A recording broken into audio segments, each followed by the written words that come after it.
wants to make the opening argument for his client.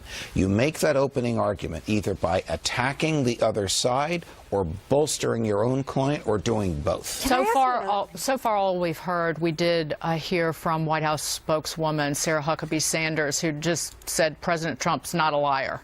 It's got to be better than that. From Comey, I think he's a lie. I thought he was a liar. That's what I did, why I did what I did. And then the White House response is, no, he's not.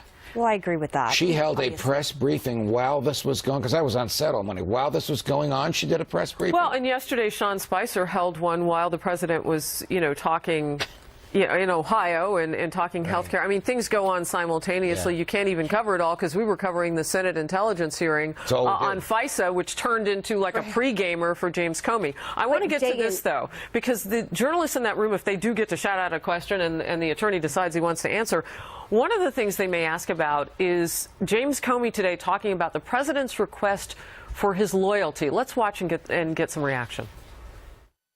Talk for a moment about his request that you pledge loyalty and your response to that and what impact you believe that had. I don't know for sure because I don't know the president well enough to read him well. I think it was, first of all, our relationship didn't get off to a great start given the conversation I had to have on January 6th.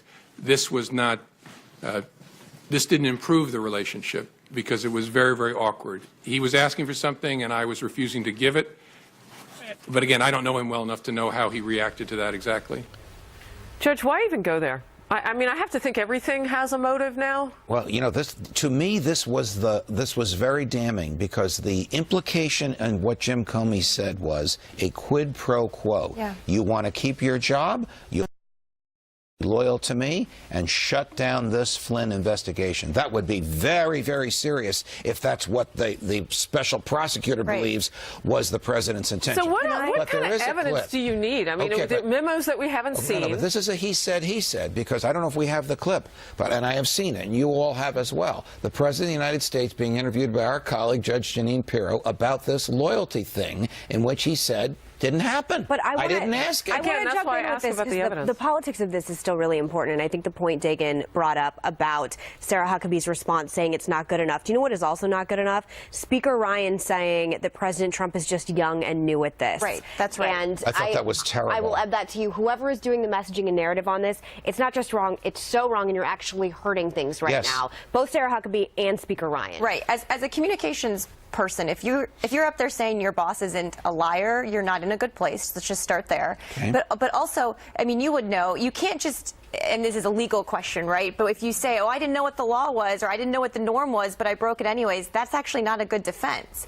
He is president of the United States now, and I agree that I was unsatisfied by Paul Ryan's response. I think he also gave a press conference during that committee hearing, by the way. But I was unsatisfied by how he spoke. Real quickly, Mark Kasowitz, the president's personal attorney, is in the building. So we were told this is coming up very quickly.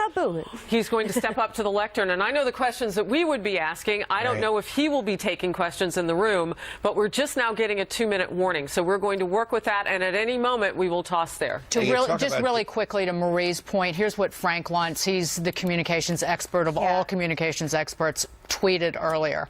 The president is not a liar is almost as bad as Nixon's I am not a crook. Yes. Oh, bad language, bad strategy. Frank once said that is exactly right. And if your first comment from the White House is just that statement. Also, Sarah Huckabee knows better. You're losing the I don't know who sanctioned that, but she knows better. And Paul Ryan should, you talk about damning with faint praise. That could have been said tongue-in-cheek by Mrs. Pelosi, his opposite number.